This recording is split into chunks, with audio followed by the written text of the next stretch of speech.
Hello, this is Craig Wescoe recording for TCGplayer.com, and surprise, surprise, I'm playing a green-white aggro deck. So, one of the decks that people have been talking about lately and wanting me to try out is green-white humans. And Dan Duong sent me a list to take a look at, and I told him that I would try it out. And I was actually pretty impressed with it, and I was winning most of the games that I played with it online. So I decided to record a video and write a short article about it. So that's what we're doing today. The basis of the deck is to curve out and kill the opponent, and you have a light amount of disruption. So you have 3 Declaration in Stone and 3 Stasis Snare. That's kind of our way to clear out blockers, make sure that we don't die to something like an Avacyn or get aggroed out. And then we have this card, which is huge for winning a race and making blocking really difficult for the opponent because it makes all our guys bigger at instant speed and gives them lifelink. So it's going to be this huge life swing whenever we play it, and then it's going to just be really difficult for the opponent to keep the pressure on or to line up good blocks.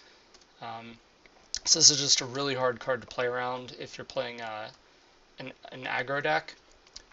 And then against the more controlling or mid-range decks, we have a lot of ways to keep up with their card economy. So we have Smuggler's Copter to cycle extra lands to draw more threats. So this will keep not only pressure the opponent with 3 damage of flying each turn, but also keep our card economy strong. And then we also have Henwar Militia Captain, which if the board stalls, this will kind of be the trump for that. And then we also have Thalia's Lieutenant, which can just keep growing bigger and bigger until it's the biggest thing on the board. Or it could help punch through a bunch of creatures if we have a bunch of creatures.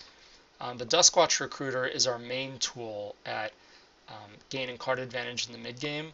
So if we get to just a bunch of lands in play, and we can activate this multiple times a turn and cast multiple threats, this is just going to overtake a game. Whenever we're flooding, this will turn the extra lands into more cards by making clues, and we sack the clues, make the tracker bigger, draw more cards. And then Sigarda, if we have extra lands, we just tap 2 to make a 1/1, remove a card from our graveyard. And then they're 1/1 humans, so they pump Thalia's Lieutenant, and Thalia's Lieutenant will pump all of them. So that's a neat interaction. And same with Heron's Grace Champion. The champion will also give them +1/+1 lifelink.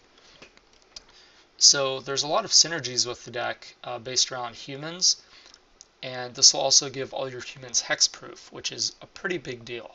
So you play Sigarda, and now suddenly they're like, oh god, now I draw like a burn spell to deal with your creature. The burn spell isn't big enough to deal with a 5 toughness Sigarda, and I can't target any of your other creatures because Sigarda gives them all hexproof, and so now they're just stranded with this,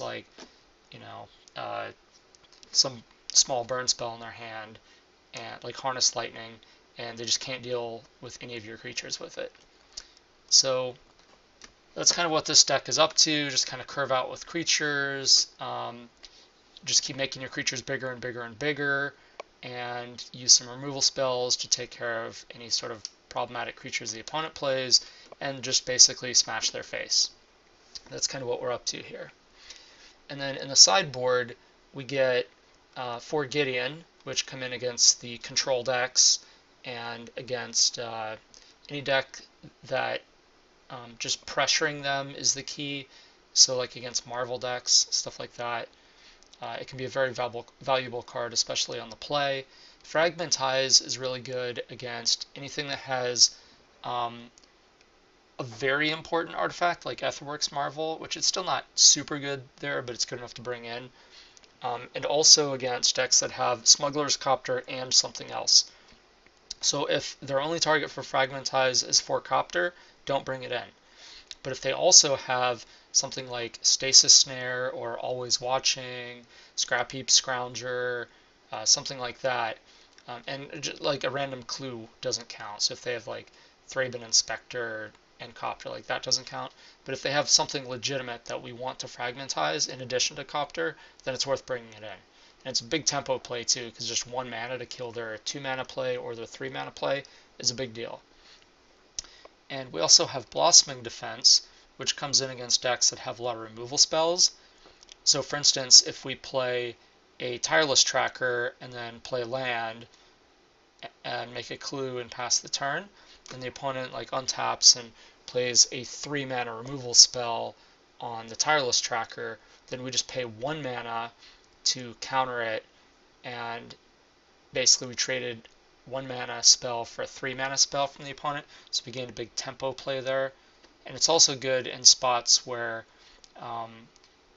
even if they're not using a removal spell on our guy, the +2/+2 will make it to where they can't block our guy effectively, or they'll try to block one of our guys to keep their Gideon alive, and we pump the one they don't block so that Gideon dies. So it's just a pretty versatile card to have.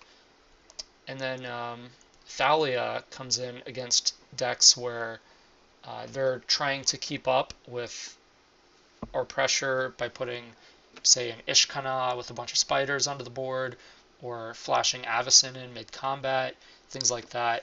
Thalia just makes that much harder to pull off, and it also can just disrupt the opponent in general, makes some of their lands come into play tapped that they might be banking on coming into play untapped, or a stray blocker on like turn 3 or 4, like especially turn 3 or 4 on the play.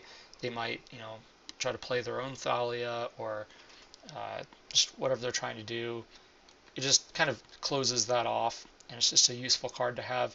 Then we just have the 4th copy of Snare and 4th copy of Declaration in Stone. Some matchups we just want more than 6 removal spells. These are the best ones. Sometimes we want 4 Snare, 2 Stone, or 4 Stone, 2 Snare, depending on what the opponent's up to, and I talk about that a little bit in the written portion of the article when you want to do that. So sometimes I'll make that swap. But this is basically what we're going to go with, and I think this is one of the top choices for me right now. It's either this, Mono-White Humans, or the Black-White Strangler deck. I think all 3 of them are good enough that I would play them over Blue-White Flash, Black-Green Delirium, or Red-Green Marvel. But I do think all 3 of those decks are legitimate choices for this weekend, if that's what you're trying to play this weekend. But if you want to play something different and you want to attack with white creatures, well, not going to toot my own horn, but I'm kind of the guy for that. So this is the deck we're going to play today. Let's see how it does.